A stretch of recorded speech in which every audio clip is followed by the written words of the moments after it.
3 দিন ধরে সিলেটে থেমে থেমে ভারী বর্ষণ হচ্ছে। বৃষ্টি হলেই নগরীর বিভিন্ন স্থানে জমছে পানি। জলাবদ্ধতায় নাকাল হচ্ছেন নগরবাসী। তাই নির্বাচনী প্রচারণায় অগ্রাধিকার পাচ্ছে জলাবদ্ধতা নিরসনের প্রতিশ্রুতি। মেয়র নির্বাচিত হলে জলাবদ্ধতা নিরসনে কার্যকর পদক্ষেপ নেওয়ার নানা প্রতিশ্রুতি দিয়ে শুক্রবার দিনভর প্রচারণা চালিয়েছেন আওয়ামী লীগের প্রার্থী আনোয়ারুজ্জামান চৌধুরী ও জাতীয় পার্টির নজরুল ইসলাম বাবুল। এছাড়া শুক্রবার আনোয়ারুজ্জামানের পক্ষে বিভিন্ন স্থানে প্রচারণা চালিয়েছেন আওয়ামী লীগের প্রেসিডিয়াম সদস্য জাহাঙ্গীর কবির নানক। গত বুধবার থেকে সিলেটে থেমে থেমে ভারী বৃষ্টি হচ্ছে। একটানা 1 ঘন্টা বৃষ্টি হলেই নগরীর ছড়া, খাল ও ড্রেন উপচে পানি ঢুকছে বাসাবাড়ি ও ব্যবসা প্রতিষ্ঠানে। ফলে আগামী 21 জুন অনুষ্ঠিতব্য সিটি নির্বাচনে আলোচনার প্রধান বিষয়বস্তু হয়ে দাঁড়িয়েছে জলাবদ্ধতা। আওয়ামী লীগের মেয়র প্রার্থী আনোয়ারুজ্জামান চৌধুরী ও জাতীয় পার্টির নজরুল ইসলাম বাবুল জলাবদ্ধ এলাকায় গিয়ে গণসংযোগ করছেন।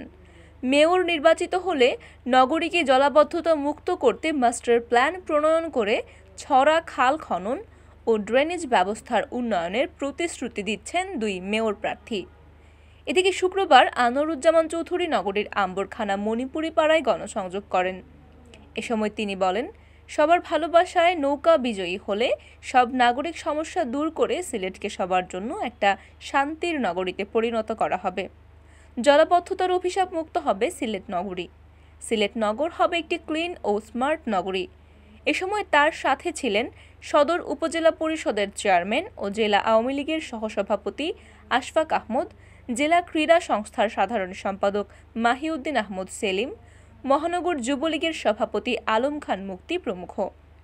পরে তিনি আম্বরখানা এলাকার ব্যবসায়ীদের সাথেও কুশল বিনিময় ও গণসংযোগ করেন। এছাড়া শুক্রবার হযরত শাহপরান রহমতুল্লাহি আলাইহির মাজার মসজিদে জুমার নামাজ আদায় করেন আওয়ামী লীগের প্রেসিডিয়াম সদস্য জাহাঙ্গীর কবির নানক। নামাজের পরে তিনি শাহপরান এলাকার ব্যবসায়ী ও জনসাধারণের মধ্যে নৌকার প্রচারণা চালান। এ সময় তার সাথে ছিলেন সিলেট জেলা আওয়ামী লীগের ভারপ্রাপ্ত সভাপতি শফিকুর রহমান চৌধুরী সহ স্থানীয় নেতৃবৃন্দ।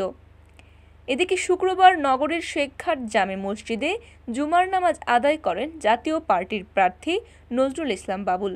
এরপর তিনি নগরীর শিবগঞ্জ মণিপুরি মন্দিরে নির্বাচনী মতবিনিময় সভায় বক্তব্য রাখেন।